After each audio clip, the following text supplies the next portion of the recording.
The Colosseum, an iconic symbol of ancient Rome, a massive arena for gladiatorial games, and one of the greatest architectural marvels of the ancient world. But the real spectacle wasn't just what you could see above ground.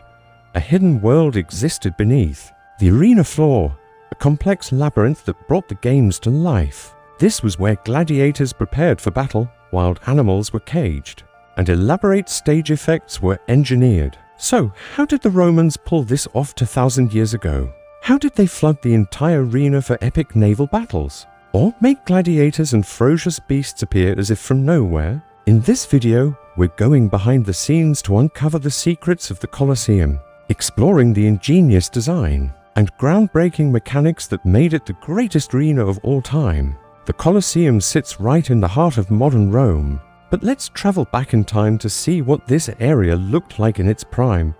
It wasn't just a standalone structure, it was the epicenter of a vibrant, bustling part of the city. First, let's visit the Ludus Magnus, the largest gladiatorial school in Rome. This was more than just a training ground. It was a community where gladiators lived, ate, and honed their deadly skills, all in preparation for the games just a stone's throw away. Next, we see the Meter Sudans, a massive, cone-shaped fountain that stood an incredible 17 meters tall.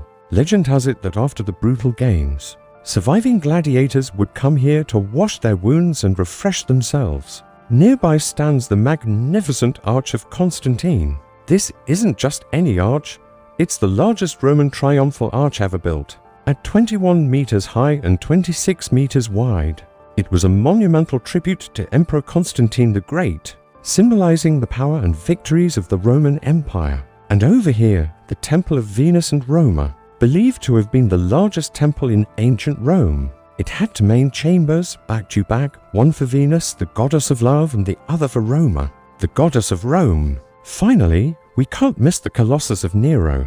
This colossal 30-meter bronze statue originally depicted the emperor himself, but was later modified to represent Sol, the sun god. It's so massive. It's thought to have inspired the name we use today, the Colosseum. Interestingly, its original name was the Flavian Amphitheater, named after the dynasty of emperors who commissioned it. Standing over 50 meters tall and stretching nearly 190 meters long, it's taller than the Statue of Liberty from its base to the torch. This sheer size was a bold declaration of Rome's engineering prowess and ambition, proving to the world that nothing was beyond their reach. The Colosseum could hold a crowd of over 50,000 spectators, making it the largest Roman amphitheater ever built, rivaling the capacity of many modern stadiums. The arena floor itself was huge, large enough to fit nearly a dozen tennis courts. It was made of wood and covered with sand to absorb blood and give the gladiators better traction. In fact, the word arena comes from the Latin word for sand, arena. Construction began in 72 AD and, remarkably, was completed in just 8 years, with a couple more years for the final touches. This rapid build showcases the incredible resources, manpower, and organizational genius of the Roman Empire. One of the main reasons the Colosseum still stands today is its foundation. The soil in the area was poor, so the Romans had to build a deep, incredibly strong foundation to support the immense structure. They created a massive, ring-shaped foundation 12 meters thick, made of 2 layers of their revolutionary invention, Roman concrete. The structure was divided into 4 levels. The first 3 levels are defined by their beautiful arches, each supported by columns from one of the 3 classical Greek architectural orders. On the ground level, you have the Doric style, the simplest and oldest. The second level features the more elegant Ionic style, and the third level showcases the Corinthian style, the most elaborate of the 3. This progression from the ground up was a deliberate choice, showing Rome's mastery and adaptation of Greek architectural traditions. Each arch on the second and third levels once held a statue, likely honoring gods, goddesses, and other figures from classical mythology. These weren't just for decoration, they were powerful reminders of Rome's divine connections and cultural heritage, adding to the building's grandeur. The 4th level, the attic, is a solid wall with small rectangular windows. You'll notice decorative shields were placed at, regular intervals complemented by Corinthian pilasters. But this design had a practical purpose. It provided support for the velarium, a massive retractable awning that shaded the spectators from the sun, a feature we'll explore more in a bit. Now, let's talk about crowd control. The Colosseum had 80 entrances at ground level. 76 of them were numbered, creating an efficient system to guide the general public to their seats. This was ancient urban planning at its finest, a system so effective it's still used in modern stadiums today. The remaining 4 entrances were unnumbered and reserved for the elite. Placed at the 4 cardinal points, the south entrance was for the emperor, leading directly to his exclusive box, the pulvina. This reinforced his supreme authority. The north entrance was for the magistrates, high-ranking officials who had their own special seating area reflecting their status. 2 entrances led directly into the arena. The east entrance was the gate of life.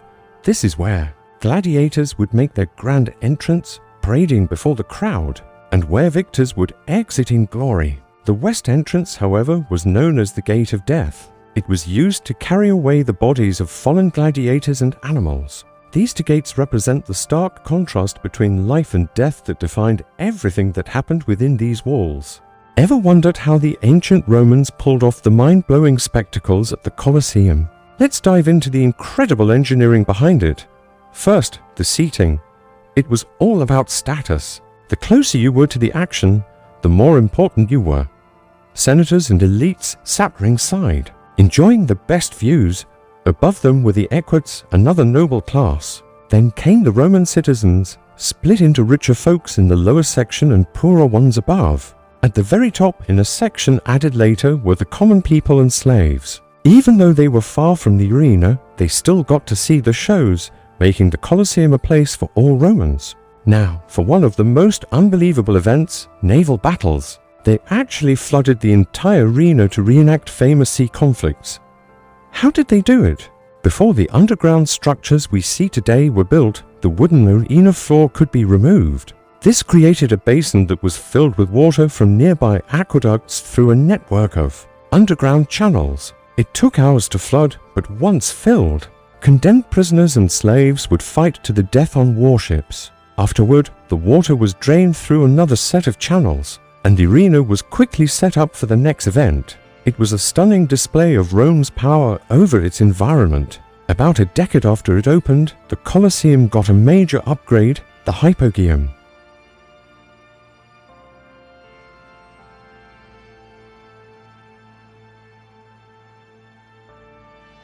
The original lift system was genius. There were 28 lifts, each designed to hoist a caged animal into the arena. It took a team of 8 workers to operate a single lift. They would turn a massive wooden capstan, which wound a rope and pulled the cage upward. When the cage reached the top, a mechanism would open a trap door, and the cage's front door at the same time, releasing the animal up a ramp and into the fight. Talk about a dramatic entrance later. They even added mobile platforms in the central corridor to lift entire sets, like trees and rocks, onto the arena floor. These platforms were raised at an angle by winches and then pivoted to become part of the stage. As the games got more elaborate, more lifts were added to bring up both performers and animals, or operated by complex winch and pulley systems hidden from view. The main tunnels connected the Hypogeum to the outside, including the main gladiator training school, the Ludus Magnus. This allowed fighters to move into position without the audience ever seeing them. Now, imagine sitting in the stands all day under the scorching Roman sun. Unbearable, right? The Romans thought of that too. They created a massive retractable awning called the velarium. This giant sunshade covered the entire seating area, leaving only the arena open to the sky. It was made of long strips of fabric supported by 240 masts around the top of the Colosseum. A whole team of sailors, at least 240 of them, was needed to deploy it using a complex system of ropes, pulleys and winches. It was an incredible feat and a forerunner to the retractable roofs. On modern stadiums, for almost 500 years, the Colosseum hosted some of history's most spectacular and brutal events. Though the games are long gone, The structure still stands as a powerful symbol of Roman ingenuity and ambition. We loved making this video so much that we actually turned it into something you can keep. We've created this awesome Colosseum poster, and you can grab one right now to support the channel. Just check out the link in the description. And hey, we're giving one away, too. Just drop a comment below telling us what your favorite Colosseum fact from the video is, and we'll announce the winner in our next upload. We also want to thank all our current Patreon and YouTube members for their support. Thanks for watching.